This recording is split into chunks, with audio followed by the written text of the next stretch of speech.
Hey, All the Way with Alloway here with the writers and directors of The Way, Way Back, Nat Faxon and JIm Rash. It's a lovely day in Santa Monica. Yeah, the seagull was right on cue. Right on cue, yeah. And how appropriate, because The Way, Way Back, well, half of it is filmed at a water park, which is awesome. So I have to start with asking a question about the title. Yeah. Because back in 2007, you guys were on the blacklist for the unproduced screenplays, but it was just The Way Back. The Way Back. So when did you slap on The Way, Way Back? Has it have anything to do with Duncan not only being sentenced to the back of a car, but the way, way back? Well, sort of. Yes. That and there was a Peter Weir film called The Way, Way Back. The Way Back. No, I think there's also a debate about what that back seat is. For some people it is the way back, and some people it's the way, way back. For us it is the way, way back, so we look back and we're like, why did we just call it the way, way back in the beginning? So Sundance was crazy for you guys with, I mean, I don't know how from your point of view, but from everyone else, we're like, everyone wants the way, way back. So as writers though, with all these distribution companies competing for your film, what were you sort of looking for in that partnership? Well, I think ideally a home that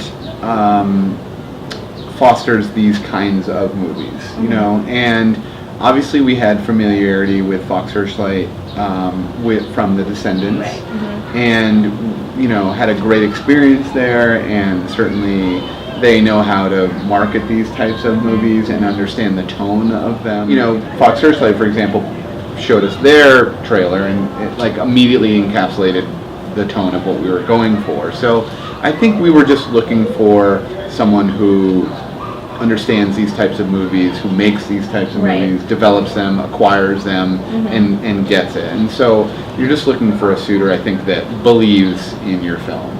Did one of you guys work at a water park?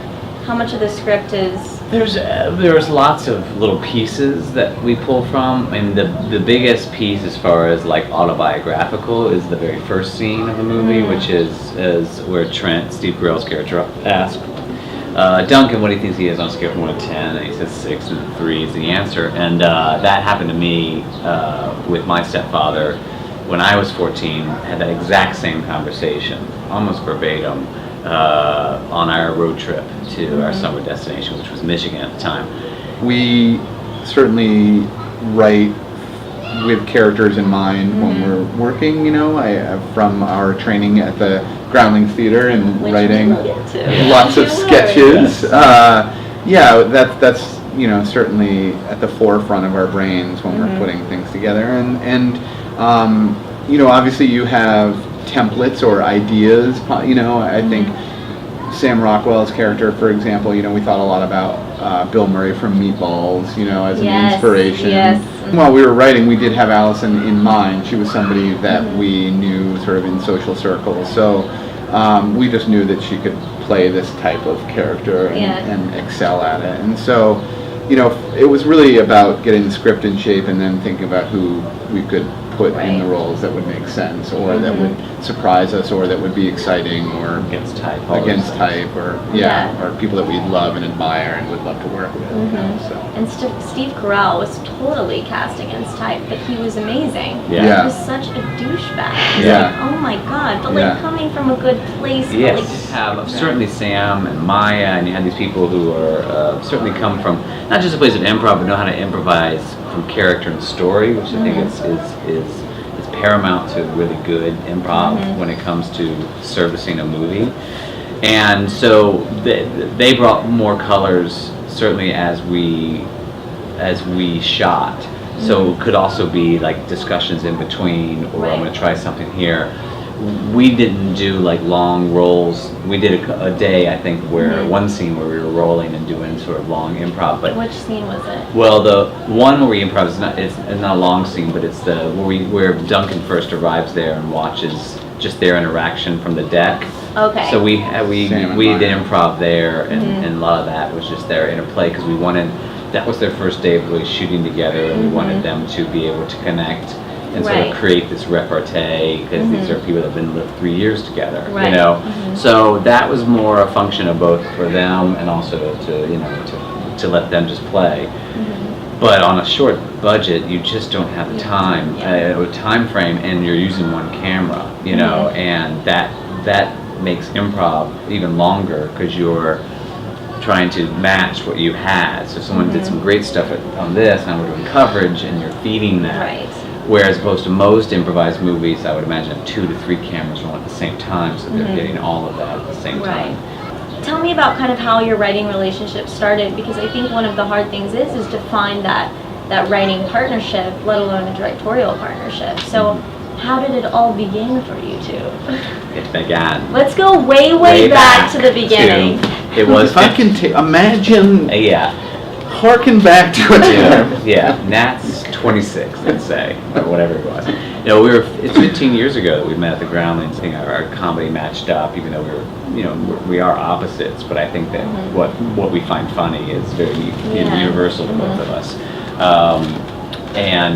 So I think we just found an ease with that, and then we wanted to go further and spent one summer writing a pilot, and we did a pilot ABC like in 2005, and then we wanted to go a little further and let's like a movie, and so it sort of built from there. And how do you guys actually communicate? I mean, is it through email? Do you have like long, extensive coffee dates? Like twins, we have subliminal conversations with each other, like right now.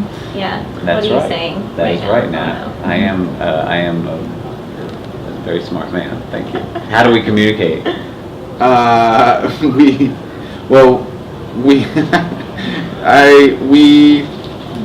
do we communicate? I guess it's that sort of thing where you are like an old married couple, or you almost finish each other's sentences at this point, where you sort of know what the other's going to say or what they're going to think, and so a lot of it is just knowing somebody very, very well. We pull from our training at the Groundlings, and a lot of it's similar to sitting around and trying to think of a sketch, where you're just sort of bouncing ideas back and forth, and you're brainstorming, and you're improvising silly bits, and then trying to remember them and write them down, and a lot of our, the early process in coming up with ideas or scripts or treatments or outlines, really is that, just us like, well, what about this, or what about this, and it's just sort of having fun, hanging out and trying to think of things, and brainstorming. So I think we walked into this first time out of the gates directing